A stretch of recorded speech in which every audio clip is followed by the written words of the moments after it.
Another day, another set of crazy Premier League fixtures, guys.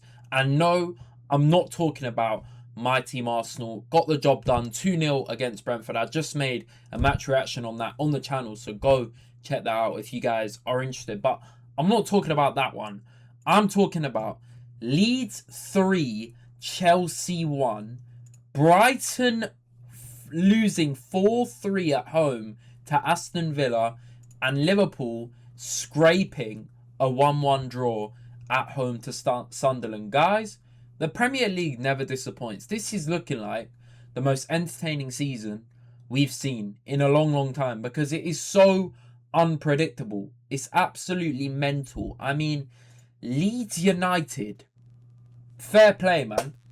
Big up to Leeds, man, because everyone's saying they're going to go down, and I do hear it, guys. I really do hear it because their squad, it's not great. But today, they've got to be really, really proud of their performance. Now, don't get me wrong. I did not watch the first 54 minutes of this game. I did watch the rest of the game, like 45 whatever minutes. And I'm not going to lie. I know it was 2-1 by the time I was watching.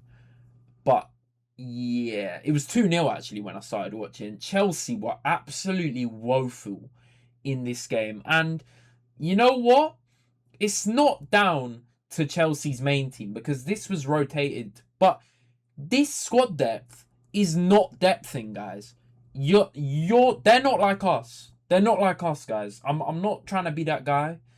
I'm biased in these match reactions when it's not my team, but you haven't got the Arsenal depth, guys. You've got to realise this. Maresca, if you're watching this, you need to stop rotating. I mean, keep doing it, please. But, bro, Tosin, Uncle Tosin in the big 2025, this brother would not even start for Leeds right now.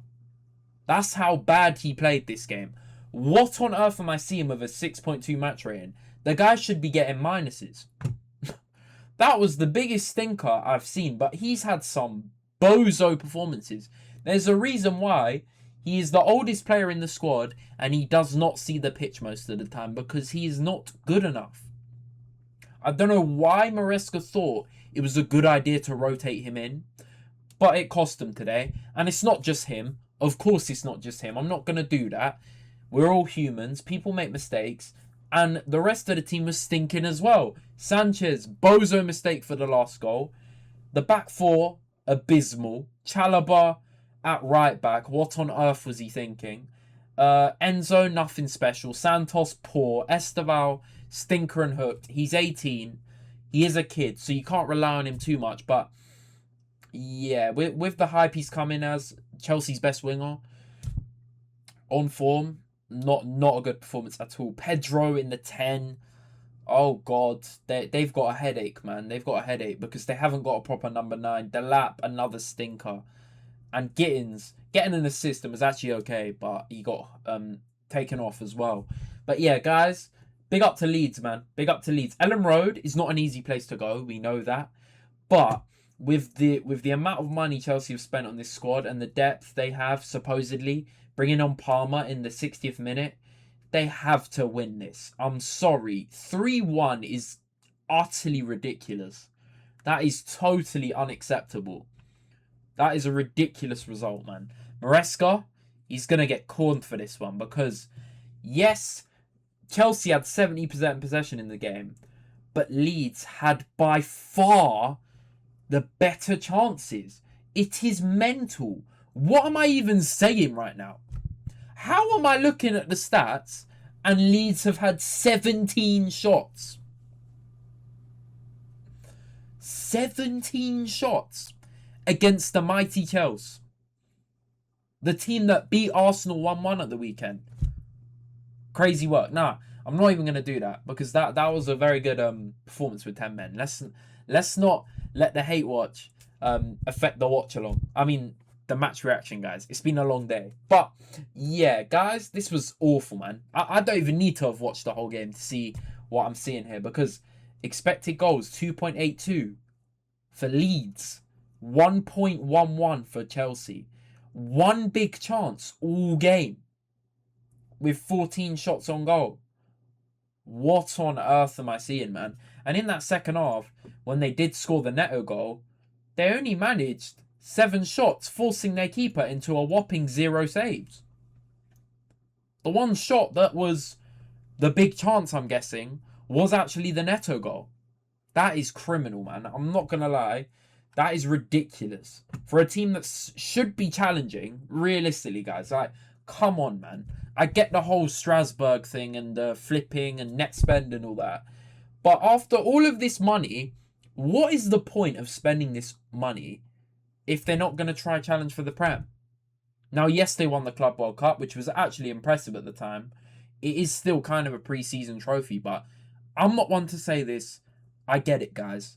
Don't come at me. But all I'm saying is they've got to be challenging for Premier Leagues again. And they are kind of a cup team at the moment, so you can't really count them out of cups. But with this depth, if they get injuries to the likes of Reece James, it's not looking good, man. It's really not. This squad depth is not depthing, man.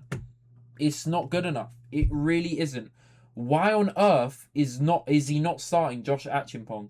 How is Reece James not touching the pitch today? Your team is losing to Leeds. This is a crisis game. You've got to throw the kitchen sink at it. I know he tried with Palmer and that, but realistically, I mean, yeah, Neto and Gusto came on at half-time, but apart from Neto scoring his goal, what else did they actually manage to do? And Neto celebrating as well. That is mental, man. Crazy work. But yeah, big up to Leeds, man. I did see the first goal, set piece. Fair play, set piece. It kind of annoyed me as well. The way Chelsea defended that set piece. Yes, they made rotations from when they played us, but they had 10 men against us, man. I'm still baffled as to how we didn't do better in that game, because 10 men as well. Crazy. But yeah, without Caicedo and Reece James, this team looks like a shadow of itself, man. Caicedo, he's only got himself to blame, though. I don't know why guys are acting like, oh my God, we didn't have Caicedo. He's not injured. He just did a stupid challenge and has cost his team again because they missed him today, man. They really missed Caicedo. The overload in midfield from Leeds with the 3-5-2, obviously, in possession. That 5 in the midfield was really noticeable, man. Their fullbacks were bombing up and down, really making the defense of Chelsea struggle, man. Absolutely cooking them, man. Calvert-Lewin had a great performance, man. The goal was, yeah. I prefer not to speak. Tosin, having a stinker already, getting blamed for most of Leeds' good fortune this game, goals and whatnot. And then yes, Gusto plays kind of a pass he doesn't need to play. But what on earth is Uncle Tosin doing? Bro put his foot on the ball, looked away, and forgot it was there. By the time he realised he didn't have control of the ball had been stolen. And what is Sanchez doing? God knows what he's doing. Rushing out like a headless chicken. The ball ends up going under him. Calvert-Lewin with like the easiest goal he'll ever score in his life to make it 3-1. And game over. Like, that wrapped it up. But yeah, guys, this is just an absolute stinker of a result. Leeds United, huge win at Ellen Road, man. This takes them up to 17th, out of the relegation zone. With obviously West Ham still to play tomorrow against Man U. But yeah, Chelsea now down to 4th. They've conceded far too many goals, man. 15 goals this season. It feels like a lot more. They've lost stupid games as well at home to Brighton, Sunderland. It's just not good enough, man. It really isn't. And today, yeah, Leeds had a lot of players playing out their skin, man. Working really, really hard to get this result. Big up Daniel Farker as well, the way he set up the team. He did well, man. He gets cornered quite a lot, but yeah, it worked out for them. Fair play. But moving on to Brighton Aston Villa, this looked like another game that was not to be missed, like Fulham Man City last night. Now, it's not as amazing as that, but when I was seeing the scores going, I'm not going to lie, guys, I've only seen a few of the goals on Multiview Sky Sports, but yeah, this was a weird game. The momentum was on and off. The main highlight is Ollie Watkins is back, guys. Ollie Watkins is finally back. I don't know how many goals he's got in the Prem now, but Yeah, he really needed this. 2 goals and the man of the match. Fair play to him, man. Big goals as well because Brighton were 2-0 up. They were 2-0 up in 30 minutes. Own goal and Van Hecker. And then Ollie Watkins managed to score the next 2 within 8 minutes, guys. 8 minutes of each other. Well, a bit more than that. I think it's 10, 45 plus 7. Whatever. Ollie Watkins, 2 big goals for Villa to get them back into the game. And then when the second half came, they just kicked on, man. Daniel Marlin's been like one of their most important players this season, man. He scores very clutch goals for them. Really good signing, man. This is what I don't get about Villa, man. They've got some really talented players in this squad. The way they started the season was baffling, man. They ended up being like the only team in England to not score a goal in their opening few games or something crazy like that. But yeah, today, big result, man. Away from home at the Amex, it's never easy.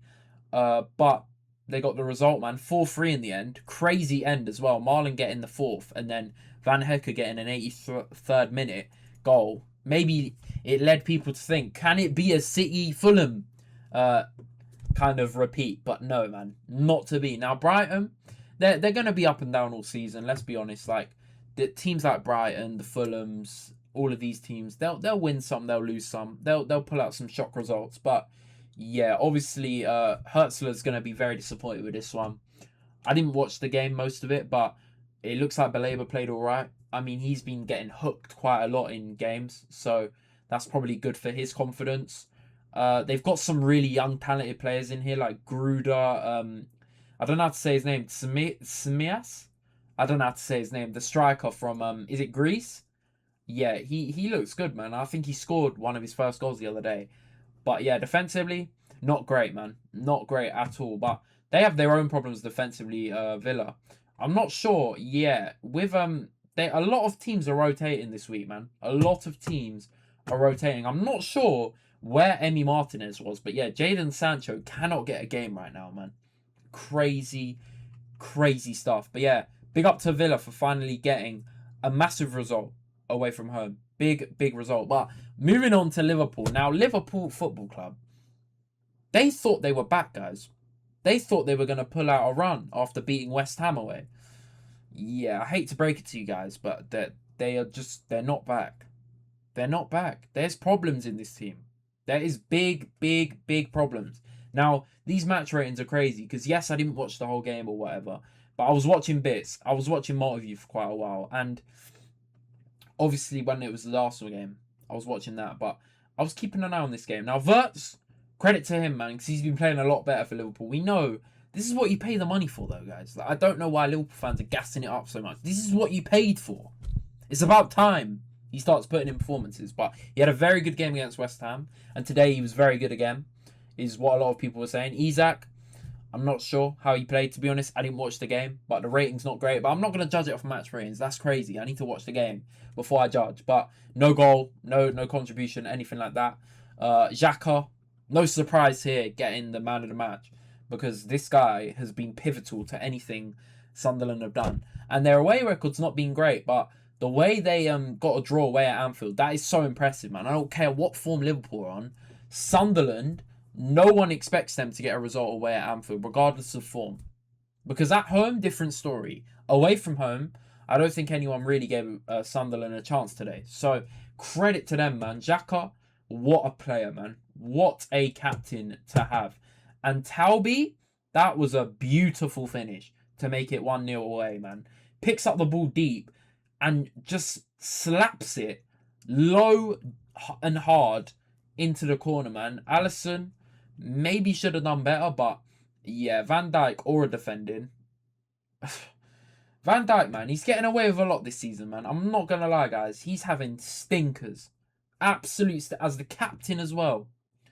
He needs to get called out for it, man. Yes, Konate's been abysmal for most of the season. Kirkes has had stinkers. Frimpong's not a right back. All this. And McAllister's not been himself. Gravenberch's not been himself. All of this stuff.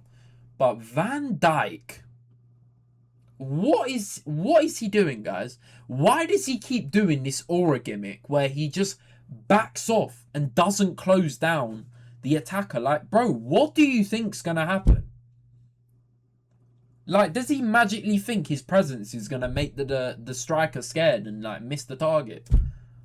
The amount of dirty, like, screenshots of Van Dijk backing off is crazy. Like, I don't know what he's doing, guys. I'm going to be honest. Like, someone may explain to me, but maybe it's a slight drop-off. Like, well, not even slight with Salah, but we're not even seeing Salah on the pitch anymore. But he came on at half-time, of course. But, yeah, man. Crazy. Criminal defending. And, yeah, well-deserved for Sunderland, man. Well-deserved. The funniest thing is, Wirtz, apparently it was a mad goal, but it actually counts as a Mukiele own goal. So, still no goal for Wirtz. But, yeah, Liverpool fans, let me know what you thought of this game. I did not watch it. But, again, not the result you want, man. Not the result you want. You are still in, 8th place. If Man U win tomorrow, they go above Liverpool and Brighton. So, the league, apart from Arsenal, who are quite, obviously 5 points ahead of City and 6 ahead of Villa, etc., everything else can chop and change very quickly, man. It's amazing to see. It's so entertaining. Big up to everyone for watching this video, guys. That is going to be the end. If you guys did enjoy, hit the like, subscribe if you're new. Check out all my socials in the description. But it's been Jay-Z Knows Ball, and I'm out. Peace out, guys. Take care.